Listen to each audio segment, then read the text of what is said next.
ಯಾವತ್ತಾದ್ರೂ ಯೋಚನೆ ಮಾಡಿದ್ರೆ ಏನಕ್ಕೆ ಕೆಲವರು ಪದೇ ಪದೇ ನಿಮ್ಗೆ ರೀಲ್ಸ್ ನ ಕಳಿಸ್ತಾನೆ ಇರ್ತಾರೆ ಅಂತ? ಅವ್ರು ಸುಮ್ನೆ ಫ್ರೀ ಆಗಿ ಕುತ್ಕೊಂಡಿದ್ದಾರೆ, ಬೇರೆ ಏನು ಕೆಲಸ ಇಲ್ಲ, ಅದಕ್ಕೆ ನಿಮ್ಗೆ ಕಳಿಸ್ತಾ ಇದ್ದಾರೆ ಅಂತ ಯಾವತ್ತೂ ಅನ್ಕೊಂಬೇಡಿ. ಪ್ರತಿಯೊಂದು ರೀಲ್ ನಿಮ್ಗೆ ಶೇರ್ ಮಾಡುವಾಗ ಅವರು ನಿಮ್ಮನ್ನ ನೆನ್ಸ್ಕೊಂತಾರೆ. ನಿಮ್ಗೆ ಆ ವಿಡಿಯೋ ಇಷ್ಟ ಆಗ್ಬೋದು, ಅದು ಕೇವಲ ಜಸ್ಟ್ ವಿಡಿಯೋಸ್ ಅಲ್ಲ, ಆ ವಿಡಿಯೋ ಅವರ ಫೀಲಿಂಗ್ ಆಗಿರುತ್ತೆ.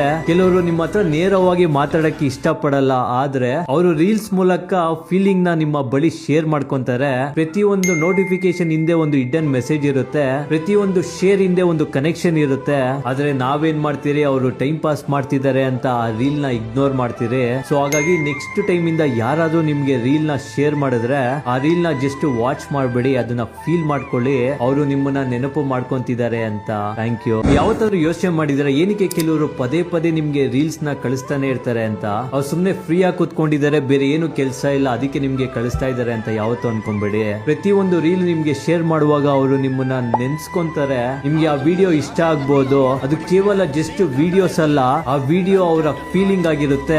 ಕೆಲವರು ನಿಮ್ಮ ಹತ್ರ ನೇರವಾಗಿ ಮಾತಾಡಕ್ಕೆ ಇಷ್ಟ ಪಡಲ್ಲ, ಆದ್ರೆ ಅವರು ರೀಲ್ಸ್ ಮೂಲಕ ಫೀಲಿಂಗ್ ನ ನಿಮ್ಮ ಬಳಿ ಶೇರ್ ಮಾಡ್ಕೊಂತಾರೆ. ಪ್ರತಿಯೊಂದು ನೋಟಿಫಿಕೇಶನ್ ಹಿಂದೆ ಒಂದು ಹಿಡನ್ ಮೆಸೇಜ್ ಇರುತ್ತೆ, ಪ್ರತಿಯೊಂದು ಶೇರ್ ಹಿಂದೆ ಒಂದು ಕನೆಕ್ಷನ್ ಇರುತ್ತೆ. ಆದ್ರೆ ನಾವೇನ್ ಮಾಡ್ತೀರಿ, ಅವರು ಟೈಮ್ ಪಾಸ್ ಮಾಡ್ತಿದ್ದಾರೆ ಅಂತ ಆ ರೀಲ್ ನ ಇಗ್ನೋರ್ ಮಾಡ್ತೀರಿ. ಸೊ ಹಾಗಾಗಿ ನೆಕ್ಸ್ಟ್ ಟೈಮ್ ಇಂದ ಯಾರಾದ್ರೂ ನಿಮ್ಗೆ ರೀಲ್ ನ ಶೇರ್ ಮಾಡಿದ್ರೆ ಆ ರೀಲ್ ನ ಜಸ್ಟ್ ವಾಚ್ ಮಾಡಬೇಡಿ, ಅದನ್ನ ಫೀಲ್ ಮಾಡ್ಕೊಳ್ಳಿ, ಅವರು ನಿಮ್ಮನ್ನ ನೆನಪು ಮಾಡ್ಕೊಂತಿದ್ದಾರೆ ಅಂತ. Thank you.